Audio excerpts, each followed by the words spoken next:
Hello! In this video I'm going to answer a bunch of your questions. I have a few pages of questions printed out. Last week I passed 10,000 subscribers and I asked you to ask me questions, and that's what we're going to do in this video. Jane asked, since cell reception can be uncertain at times, do you carry one of those satellite location devices in the event of an emergency due to injury, etc.? No, I don't, but I should, and I'll probably be getting one sometime in the next year. Likely a spot communicator, satellite communicator, because they have an add-on service called SOV, Save Our Vehicle, which is like AAA, but it works even for when you're off the main paved roads. So even if your car breaks down on a dirt road, they'll come and tow you out. My question is, how do you not get lost? When I tried getting a permit for the Wave, which is a hike in southern Utah and northern Arizona, they continually emphatically reinforced statements to the effect that you cannot rely on GPS, phone app, or even satellite phones to work reliably or at all in these remote locations. It has scared me off of anything more than a mile from the road. Yeah, they do say that to protect their butts, but I use offline maps with GPS all the time on my phone, and it's my main source of navigation when I'm on those really remote hikes. I use an app called Gaia GPS to download the maps offline, and then I usually have waypoints or a track marked ahead of time of the route that I want to follow, so I just follow that. It doesn't need cell service because it uses the built-in GPS in the phone. It does not work in super tight canyons, so like in slot canyons it wouldn't work, but the hike to the Wave is not, I believe, I've never done it, I don't think it's through slot canyons, so it should work just fine. Again, the people in charge are saying that just so that you know, they're covered in case something goes wrong. We've got a few questions about fears. Ron asked, was there any place you camped where you felt unsafe or kept you awake at night? No, not really. Have you ever had a scary experience? And if so, what happened? Asked Roz. Not while camping, no. Probably the scaredest I've ever been is when I was ice climbing here in Utah several years ago. It was toward the end of the season. It was like late February or early March, and so the temperatures were warming up a little bit, and I was at the bottom of this like 600 or 800 foot ice climb. My buddy and I were getting our gear ready, our ropes and everything, and we heard this rumbling sound. We looked up, this enormous, like car-sized chunk of ice had calved off of the route above us and was hurtling towards us. So we kind of placed our, went up against the ice as close as we could. It got up against the ice as close as we could, and fortunately the huge chunk of ice landed on a kind of a terrace above us, a ledge above us, broke into tons of smaller pieces, but then we got pummeled by those smaller pieces, and luckily we had helmets on. If not, we probably would have died. But my hands and arms were cut up and bleeding because of that, because again my hands were like up against the face of the ice. I had huge bruises on my back from getting hit by, basketball-sized chunks of ice. But we survived, and we ended up not climbing that day and just running home. Tristan asked, when you're kayaking by yourself, do you ever get scared? No, I don't. In general, people are way too scared about camping or being outdoors. The odds of something bad happening to you, if you're prepared and if you're careful, are extremely low. Bad things do happen, but the odds of them happening to you are just not high at all. Jason Simplicity asked, I believe I read this in your SUV RVing book or on your website, but you are fluent or speak 5 languages. I think that's pretty interesting. Which languages do you speak would be my AMA question. I speak Russian and Ukrainian moderately well, and I've also studied Spanish, Chinese, and Polish. My degree is in linguistics, and so I've always been interested in language. Kai asked, would you consider yourself an introvert? Yes. Do you have a best friend or a few good friends, wife aside? I'd say I have a few good friends. BG asked, what is your occupation when not out SUV RVing? Mostly I'm a writer, but SUV RVing has become the major source of income for me between affiliate sales and now YouTube ads and Kamchatka gear. Then of course the books that I've written in the past I still make money from those. What were you like as a little kid? When did you first experience a camp out? I don't really know what I was like as a kid. I think I was pretty quiet. I think I was a good kid. Kind of a pain at times, I'm sure, like all kids are. I think I was kind of a little bit spoiled, but not amazing in school, but I did well enough in school. When did you first experience a camp out? Oh, when I was little.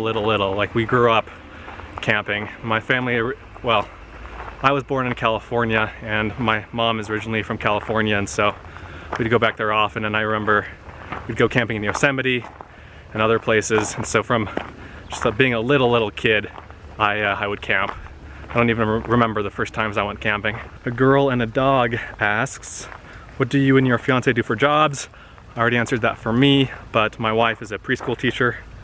Will you ever get a bigger SUV? Probably. I'd like to get a 4Runner at some point, but not because it's bigger. The size doesn't matter. The 4Runner is big enough. I mean, the RAV4 is big enough for me and my wife, no problem. But I would like more off-road capabilities.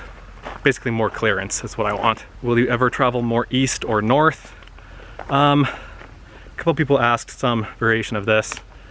As far as east goes, yeah, probably eventually, but not anytime soon. I mean, mountains and deserts are what interest me most, and the best mountains in the country are over here in the west, and there are no deserts in the east. There's really not a whole lot. I mean, I know there are interesting things to see and beautiful places all over the country, but the west is where I feel I belong. As far as going north, I would love to go to Alaska. I would love to do a trip to Alaska.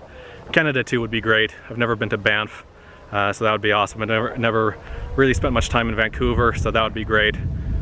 But probably not anytime soon. How old are you? I'm 32. Is it expensive fixing up your SUV for camping? Do you mean like actually fixing it, like when something goes wrong? I mean, it's the same as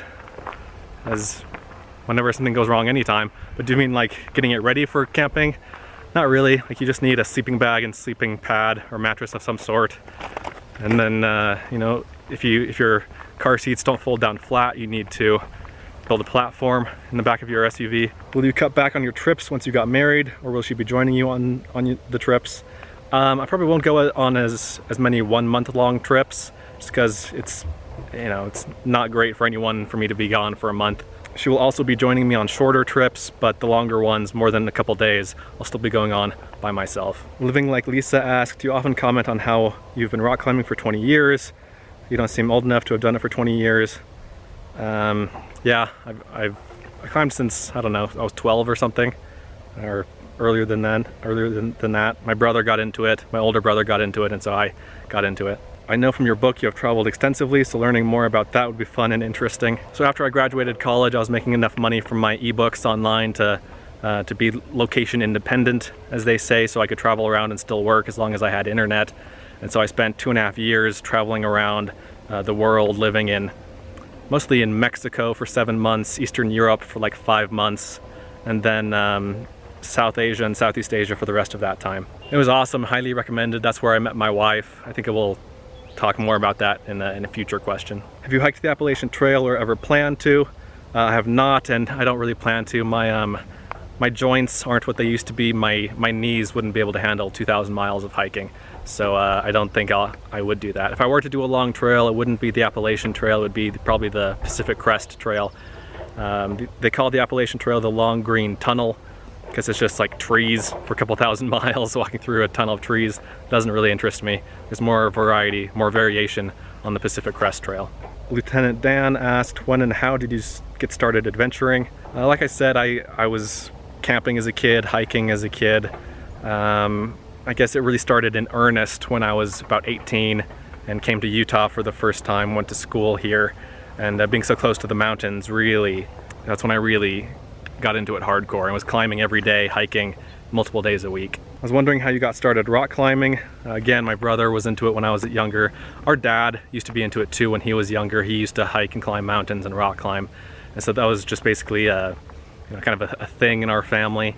And so my brother got into it. He started going to the rock climbing gym, and he's 5 years older than me, and I wanted to be like him, and so I started doing it and just took off from there. Road Trippin' Gypsy asks, what was your favorite adventure?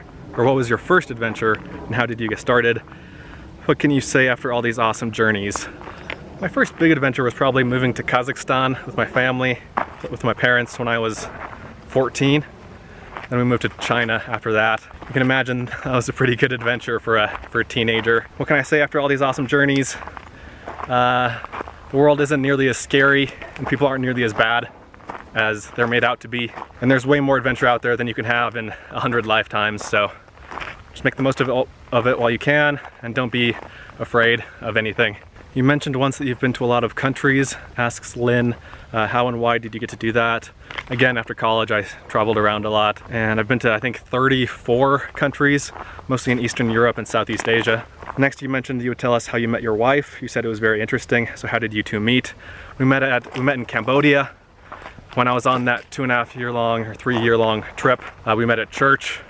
It was my last week in Cambodia before going to Nepal, and it was her first week in Cambodia. I was there just living and working. She was there volunteering at an orphanage, and we met, hung out a few times, kept in touch. I came back several months later to the US, and eventually ended up moving here to Ogden, where she was living. That was another question. How did you end up in Ogden? I'm here because of my now wife. This is where she has lived since she was a teenager. You mentioned that you listen to podcasts. I've heard of them, but never really researched them. What kind of podcasts do you listen to? I listen to business podcasts about running an online store and marketing and things like that. I listen to a lot of those. And then I listen to a lot of technology podcasts. So news about Microsoft, Apple, Amazon, Google, those big companies. Geezed Out asked, have you ever had need for a water filter? Yeah, I've used water filters in the past on my trips. I used the Sawyer Mini, which is a cheap little $20 inline water filter. And but now I mostly use water purification drops. I prefer them. I think they're lighter and they're faster, easier to use than filters. And the drops that I use are called Aqua Mira. It's like $12 for a pack of them. Glenn asked, are you happy with how your solar system is working and how the AGM battery, and how is the AGM battery doing?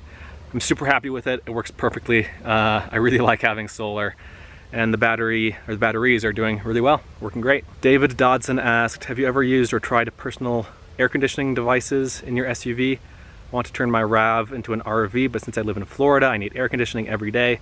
I'm looking for a solution without having to spend a ton of money. You're not going to find one without having to spend a ton of money. I mean, you could just get a, one of those small window-mounted AC units and make a little frame for it so you can stick it in your window, and then go to a campground, plug it in at the campground. That's your best option. If you want to go boondocking, you'd have to do that, but get a generator or something like that. That's your best bet. Pinoy in 60s asked, how do you reduce heat in very hot weather when sleeping in your SUV?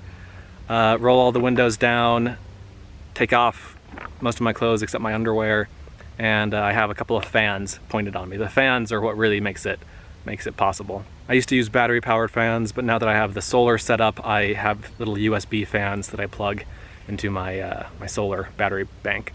Gina asked, are you ever going to sell any of those fancy portable toilets you designed on your website? Eventually, probably. The problem is I'd have to get them manufactured in China, which is something I don't want to mess with right now.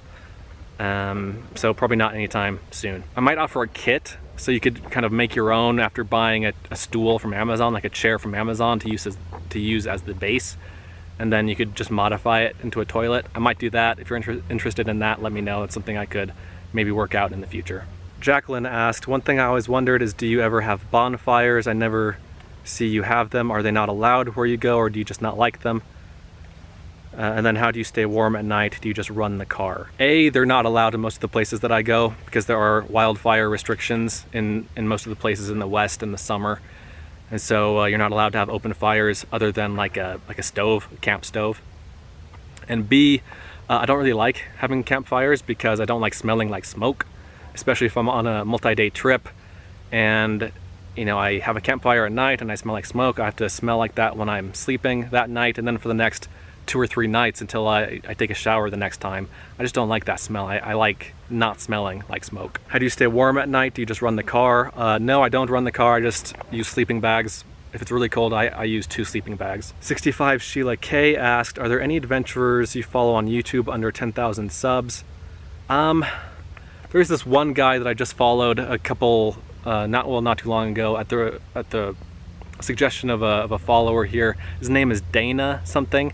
He has like a couple thousand followers, I think. I'll put his link in the description of the channel here. We're very similar. He's a bit older than I am, but we both rock climb and like Native American ruins and everything like that. And he has some interesting adventures, but most of the other channels that I follow are bigger. No particular reason why, that just happens to be who I like, and it's easier to find channels I like that are bigger because they're out there more. They're just easier to find. She also asked, and I assume you'll be filming trips in your new state if you move.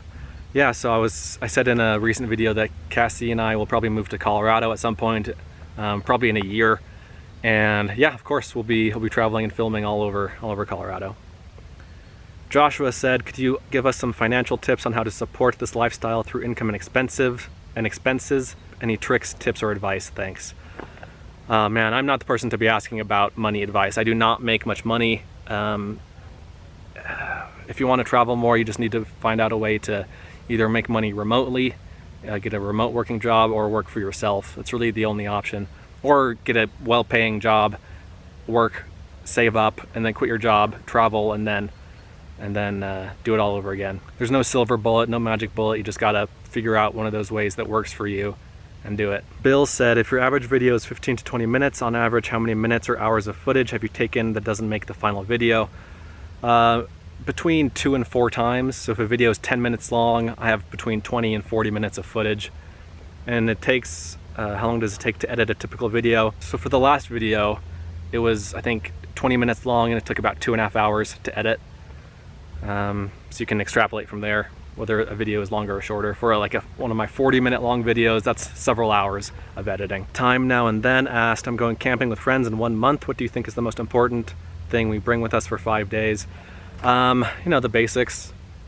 Food, water, or a way to get water, shelter, sleeping system, so sleeping bag and a camping pad or mattress of some kind, clothes. I guess that's really it. Chevy Van Travel asked, so do you keep informed about the weather when you're out? Do you use a special app ever? Found yourself close to a wildfire and didn't know? I just use I don't even know what the name of my weather app is. It's just a standard weather app. I check it occasionally, but I don't really worry too much about the weather. Generally, if I'm in the desert, the weather is usually pretty good. And if I'm in the mountains, then I'll keep a closer eye on the weather for sure. If you're looking to climb a mountain or hike up a mountain, there's a website called mountain-forecast.com. And it's really good for finding the weather forecast for like a mountain. And so I recommend that if you're planning to hike a specific mountain and want to know the weather exactly at that spot. Ever found yourself close to a wildfire and didn't know? I've definitely been in wildfire areas where you can smell the smoke heavily and there's ash falling on you, but I've never had any unpleasant run-ins with a wildfire. It's never like trapped me unawares or anything like that. I know there is so much to explore and all out your way, but do you think you and your wife might try to do an adventure out this way? Indiana, Illinois, Michigan, etc. That's from Carrie. Again, it's not high on the list, to be honest. I would like to go to every state, to drive to every state at some point, and especially to climb the highest mountain in each state, but it probably won't happen anytime soon, because again, the things that interest me just aren't out there. Alex asked, have you ever hiked any trails / mountains outside the US? If so, which ones? If not, are there any on a bucket list that you'd like to hike? I've been to Nepal twice, and I've done 4 treks, I think, in the Himalaya. I've hiked to Everest Base Camp, I've done the Annapurna circuit, I've done the Langtang trek, Langtang and Halambu, and Gokyo Valley, also near Everest. Those are the ones I've done in Nepal. And then I've climbed small mountains in that area, so like some 17 and 18,000 foot mountains, which is big if you're from here, but there in Nepal, they're pretty small mountains. I've driven to the top of the highest mountain in Thailand, called like Doi Sutep, I think. And then I've hiked up the highest mountain in Bulgaria. Don't remember what it's called, but I've done that. And hiked some mountains in China because I lived in China for a few years as a teenager. I think that's probably about it. And as far as bucket list hikes or treks go, I'd like to go trekking in Peru, in the Andes. That'd be awesome. I'd like to climb the highest mountain in Mexico, which is an 18,000 foot high volcano. I'd like to climb Aconcagua, which is the highest mountain in South America. I'd like to climb, you know, Kilimanjaro would be great. You know, anything that's not too crazy technical and that's moderately safe, relatively safe, I would like to do. Kevin said, okay, in many of your videos you awake and mentioned that you have slept at least 10 hours. Is it because there's not much to do after it gets dark or what? I find it hard to sleep much past 8 hours. Yeah, actually, like in winter especially is when I sleep those long hours because it gets dark so early and is, you know, there's not much else for me to do. I can only watch so many videos or read so much before I go to bed. And so if I go to bed at 9 o'clock, then it's not uncommon for me to wake up at 7, and that's 10 hours right there. Or from 10 to 8, just because it's cold and I like being cozy in my sleeping bag. I sleep well when I'm cold. And so again, in winter especially, that's when I sleep those really long hours. Okay, bear with me here. We're on the last page of questions. Taster Choice asked, are you planning on or upgrading to 4x4 SUV or build yourself a van camper conversion? I mean, eventually, like I said, I'll get a bigger, or rather more off-road capable SUV, but I don't really have much interest in a van. Maybe if you know, once we have kids, I might do that, but not anytime soon. Michael said, I suspect for some reason that you may be partial to SUVs, but I'm not 100% sold that an SUV is right for me, though it may be. I'm also thinking of some of the usual suspects like a cargo van, minivan, or pickup. Wondering how important four-wheel drive and high clearance is in your experience. Ultimately, how much do you feel you have missed out on by not having a more rugged rig, and whether a non-four-wheel drive will do fine? As far as four-wheel drive and high clearance, four-wheel drive in my experience is not important. I think people get way too hung up on four-wheel drive. It doesn't matter if you're doing like normal things. I use it a couple times a year in snow, in sand, in mud. I'd be fine without it. Clearance is what you want to look for. Get as much clearance as you can. That's why I would stay against a minivan, at least if you do the kind of things that I do. If you're on the East Coast and, you know, don't go off-roading too much, then a minivan is fine, it's great. Another good thing about an SUV, and my SUV in particular, is the short wheelbase.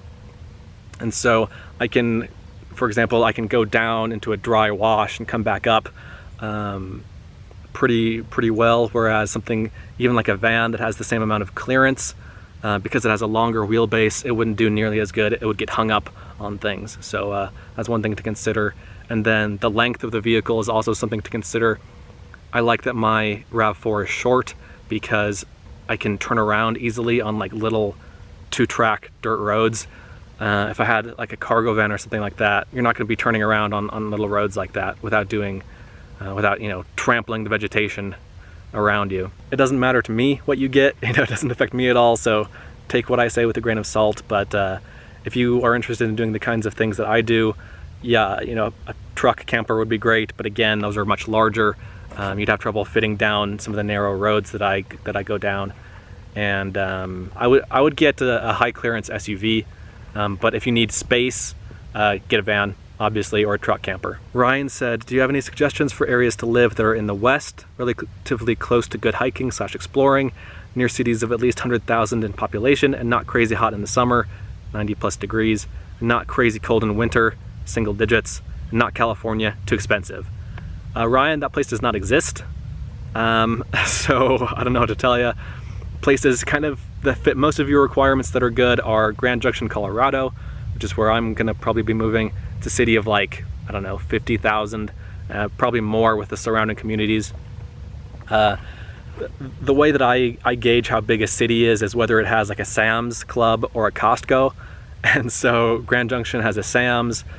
Prescott, Arizona is another good one that fits basically all of your requirements. It's not quite 100,000 people, and I don't know if it's too expensive or not. It is more expensive than other places, but the weather is great there most of the year. That's a place you should check out. If you need the amenities of a big city, you know, good luck. Las Vegas, maybe, but that's gonna be super hot in the summer. Same thing with Phoenix. The Carson City, Nevada area could be good for you. It does get colder in the winter than you might like, but it doesn't get super hot. And there's no state income tax in Nevada, so that's great. But if you really wanna find a place, you're gonna have to be a little bit lax on some of your requirements there. Great Bay says, any plans to collab with other van lifers? It'd be interesting to see you interact and share ideas with other YouTube channels. I guess it might slow your travels, but it seems like it would make for increased safety and fun.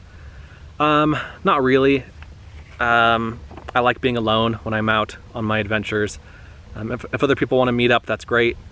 Especially, bug on me. Especially if they have a lot of followers and I can get some exposure and I can give them some more exposure to their channels, then I can see myself doing that.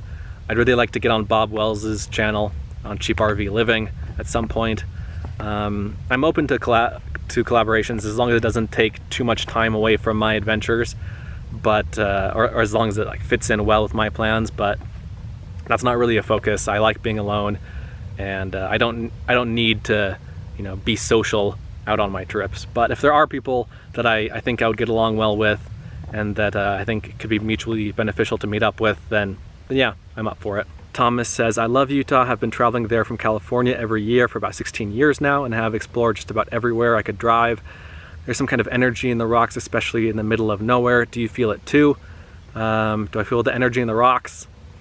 Not really. I feel peace when I'm out there in the middle of nowhere and surrounded by rocks. I really love that feeling of just peace and solitude and quiet and just emptiness. But like as far as energy coming from the rocks, no, I don't feel that. What do you think happened to the Anasazi? I think that climate change forced them to migrate elsewhere, and they assimilated into other tribes, and they're still around in the form of their descendants. I got a bunch of questions from my brother Trevor. He says, where did you grow up? Mostly in Dallas, Texas, but then also as a teenager in Kazakhstan and China. Have you ever thought about quitting what you do for a living and following a more traditional career path? Do you ever get discouraged or second guess yourself? If so, how do you ever overcome that? Oh boy, do you ever get discouraged or second guess yourself? I do get discouraged that I'm not making enough money, or not making as much money as I'd like. How do I overcome that? Just by feeling that this is the path that I'm supposed to be on, that this is what I'm supposed to be doing. Have I ever seriously considered following a more traditional career path? Not really. I mean, I've thought about it, but I just feel like this is what I'm supposed to be doing, and so this is where I am. And I've overcome the second thought and the discouragement by just feeling confident in my choices and feeling confident in what I feel like I'm supposed to be doing. What led up to the decision to make a YouTube channel? Why did it happen when it did and not earlier? So I wrote a book called SUV RVing, and I made a YouTube channel to promote the book, basically. So I made some like how-to videos relating to things about SUV camping. They took off, they were very well received, and so I just started making more videos, and I haven't missed a week since, and that was a couple of years ago now, almost 2 years ago. Why did it happen when it did and not earlier? Again, because I did it to promote my book. I wish I had started it earlier. It would have been great to show you guys adventures from my years of traveling around internationally before then, but I didn't. I've got lots of pictures from that time, but very few videos, unfortunately. 4, do you ever get lonely on trips? No, not really, I don't. I miss my wife, and before is my girlfriend and fiance, but now she's my wife. I miss her when I'm on my trips, but it's not loneliness, it's just wanting to be with her. It's not a general feeling of like needing people around. So do I get lonely? No. What's the most scared you've ever been? Probably that ice climbing scenario that I mentioned earlier. And you know, I've been in pretty bad situations rock climbing before where a fall would have been pretty serious, like serious broken bones or worse. So those have probably been my scariest times. As far as SUV camping adventures, again, I don't really get scared about anything when I'm out on the road. I get concerned about things like lightning striking me when I'm on a mountain and the weather is iffy, but I'm not scared of much in general. You always say that you make videos that you yourself would want to watch. What is it about your videos that you would like to watch if you were a viewer? I'm a pretty chill guy, and I don't really like watching videos with people who are like super excited and like, yeah man, let's go on an adventure, crazy music, and you know, that's not me. I don't really like watching those videos. And also just more off the beaten path places. I've been to most of the like touristy places in the Western US at least once. And so when I go back there, I can dive into more in more depth in some off the beaten path locations, and like just cool hikes mostly, and just really interesting geological areas. Most people are just doing super touristy stuff, just kind of scratching the surface. I like to go deeper on my trips and the places that I go. I've heard you say before the channel works for me, I don't work for the channel. I think that's an interesting piece of philosophy. Can you explain a bit more? Yeah, mostly that means that I do what I want to do, not what I think you guys would like to see. And I think that's important because it's hard to keep up a rigorous video posting and making schedule by doing things that you don't want to do, that you aren't 100% invested in. And so my priority when I go on trips, when I plan trips, is always, what do I want to do? What things do I think would be interesting? And then I figure that other people will find those interesting as well. So basically I don't think, okay, what do I think will get me the views, or what do I think people would really like to see? I just do what I want to do and I film it. And I think that helps me consistently make new videos, because it doesn't feel like work. It's stuff that I would be doing even if I weren't filming it and sharing it, which is what I did before I started the channel. But now that I do have the channel, I just take you guys along with me on the adventures. If money and logistics weren't a barrier, what 1 week trip would you most want to take us all on, and why? It's a good question. I would love to fly to Iceland and rent like a land cruiser with a rooftop tent on it and cruise around Iceland for a week. That's probably my #1 trip. Something similar in New Zealand would be great. I'd also like to drive down the length of the Baja Peninsula in Mexico. I'm sure I'll do that at some point. And I mentioned earlier an Alaska trip would be awesome, but that'd be more than a week. As far as just a week goes, yeah, flying to Iceland, renting something, driving around, camping, I think that'd be amazing. I understand you have a few siblings. Which one is your favorite? No comment. And then I've got some questions for Cassie, for my wife. Two kind of about her, and then two to her. And so I'll bring her in to answer those questions later, so you will meet her in this video pretty soon here. Caitlin says, when will your wife start joining the adventures? I would love to see how you set up for a 2-person trip. So I have a ton of backlogged videos. We've already gone on a 7 or 8 day trip together. That was our honeymoon. You'll see those videos eventually. In a couple days, we'll be leaving on another trip, just a little overnight trip, a little 2 or 3 day trip to northern Utah and southern Idaho. So that'll be fun. And yeah, setting up for a 2-person trip, really not that complicated. You'll see it when we do it. But basically I just take out everything in the back so that there's nothing in the back, so we can both sleep there, except for the cooler. I keep the cooler in the back during the day, and then I move it to the front seat at night so that the back area is completely open. Catherine says, the obvious question I guess is what vehicle you and your bride will camp in. My RAV4. People say, how can you camp in such a small vehicle? Like, there's plenty of space. I mean, try backpacking with 2 people. That's just what you can carry on your back.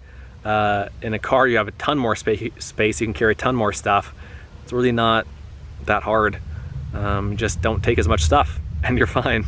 And then Carol says, well, I guess these next 2 questions are for Cassie, so I will introduce her to you pretty soon when she gets back from work. When she gets back from work in a couple hours, I'll have her answer the last 2 questions. Okay, we are back with my wife, Cassie. Everyone meet Cassie. Anything you want to say to the people? She doesn't really want to be on camera, so she's not going to be in a ton of videos, and when she is, she's not going to be like the focus of the video, but you'll see her and you'll get to know her a bit more. Okay, so here's some questions for you. Carol asked, I would love for you to introduce us to your wife and hear her thoughts on your lifestyle. So what else can I say about you? I already told them that you're a preschool teacher, and you were born in North Carolina. I didn't say that, but she was born in North Carolina. She moved here to Utah as a teenager. So when you first met me, we met in Cambodia. I wasn't into the SUV RVing thing yet. So what did you think about my traveling nomadic lifestyle then? Well, when I first met you, you kind of introduced yourself as like a writer traveling the world, so I thought it was so romantic and something out of like a romance novel. It's like, wow! I just thought you're so amazing, and I still think you're so amazing. But when Like how do you feel now in the last couple of years, now that you've known me better? How do you feel when I leave to go on trips? Well, since I knew that you were a traveler and adventurous guy, it wasn't any shock or anything different that you were gonna say, hey, I'm leaving for a month to go climb some mountains. So I'm totally fine with it. I've never had a problem with it because it's something that I've admired so much about you that's made you who you are. And I don't think I would want you to have any other passion because it's something that you do that makes you a better person, that grounds you, keeps you humble, and I love to see how you see the world and your view of it, and and I just feel honored as your wife to be the person that you choose to share these things with. Isn't she great? Isn't she perfect? But yeah, like, this is what our relationship has been the whole time that we've known each other, so it's kind of the norm. I think that, like, if we'd been dating and if we saw each other every day, all day for years at a time, and then all of a sudden I decided to get up and leave for a month, I think that might have been kind of weird. But just the fact that this is what our relationship is and what it has been, I think that makes it a bit easier to swallow for both of us. Yeah. And how do you feel about coming with me on trips? Okay, so we've gone on one trip so far, a 7 or 8 day trip, our honeymoon. How did you feel? How was that for you? Well, I know that trip wasn't your typical kind of trip because we had a hotel and we ate out at... Yeah, so I wanted to kind of ease her into it, and it was our honeymoon. You know, we don't want to be slumming it, dirtbagging it the whole time. So we got a hotel every other night so we could take showers every couple of days. But how did you feel about the actual camping part, about sleeping in the RAV4? It was nice and it was comfy. He made sure that I was comfortable because it was like the first time we slept in the car, he was like getting everything ready really fast, probably because it was raining, but also because like he just wanted to share that first experience with me sleeping in the car. It was like he had a girl over for the first time to his place.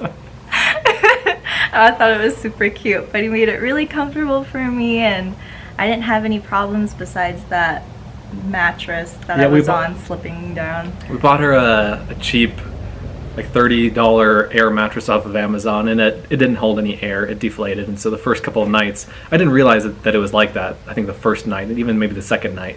But then after she told me that it was, basically completely deflated by morning, then we switched it up. I gave her mine, and then I slept on a couple of just regular foam camping mattresses, foam pads. But we've ordered her another one like what I have, and so we'll have that for this upcoming trip in a couple of days. And then You Climb 3 asked, how is it being married to this adventurous guy, and have you climbed any mountains with him? If so, which one? If not, would you be up for it? It's an adventure, being married to an adventurous guy, but yeah, that's always how he's been, and I'm kind of like, I'm into adventuring, but not to the extreme that you've been doing it. So if I do ever get to that point, I'm sure we'll have lots of fun hiking up many more mountains. She's adventurous. She's not like as outdoorsy as I am. She likes to hike, and we go hiking like every week. I got her rock climbing gear. We got her rock climbing gear, so we've been rock climbing together a couple times. No one's good when they first start. That's fine. Have you climbed a mountain? Yes. Our second date was climbing a mountain. It's the highest point on Antelope Island, which is the largest island in the Great Salt Lake here in Utah. And when we were discussing what to do for a date, I don't remember exactly how it happened, but like I think we were discussing what to do for a date, and I just knew that she had mentioned that she liked hiking, and I thought, oh, that's great. But she doesn't, like, not many people are into hiking like I'm into hiking. I was like, oh, just a walk along the mountains. Nope, it was 6 miles. Yeah, it was a pretty Like I had done the hike before, and I didn't think it was that bad. But for someone who doesn't really hike very much, it's a bit of a hike. Hike like 2 times a year up mountains. The other Yeah. times is just walking my dogs. Yeah, and it didn't help that it was shoreline. it was like a 90+ degree day. It was a hot day. She did it. She did great, but That's when I knew I was gonna marry him, because he still loved me after all the complaints that I did. she did great. So that was our second hike, and I don't know if you've actually climbed to the top of a mountain with me since then. Like we hike all the time, but Yeah. I mean there are mountains all around. We can go any day, basically. Any day you want to go, we These can go. mountains are really high. Yeah, these are big mountains here. You know, it takes hours to climb these mountains. It's something that I do regularly, but she doesn't do. And so just going from nothing to a mountain, a big mountain, you know, it's not the easiest transition. But, you know, I'm sure we'll climb a mountain sometime this summer. Yeah, maybe once a year. Last year I climbed Mount Lam Lam in Guam with my parents. Yeah. And that was doable. Yeah, her parents were living in Guam, and so she went over there for the summer, for a couple of months last summer. And so she climbed, I think it's the highest point on Guam. Is that right? Yeah, it's a small island, so. Yeah. So she did that last year. That was last year's mountain climbing adventure. But yeah, you're up for it. Like she's told me before that she wants to climb more mountains. We just haven't really gotten around to it. Maybe when it's cooler. Yeah, and I take the hot. heat better than she does too, and so cooler temperatures or much higher elevations is what probably we would need to do. Yeah, I think that's it. Thanks for anything else? I love you. I love you too. I think that's it for the Q&A today. Let me know if you have any other questions. I might make this a semi-regular occurrence, maybe every month or two. I could do a Q&A video. So if you have other questions, leave them in the comments for this video, and I'll answer them the next time I do a Q&A video. And yeah, thanks for watching.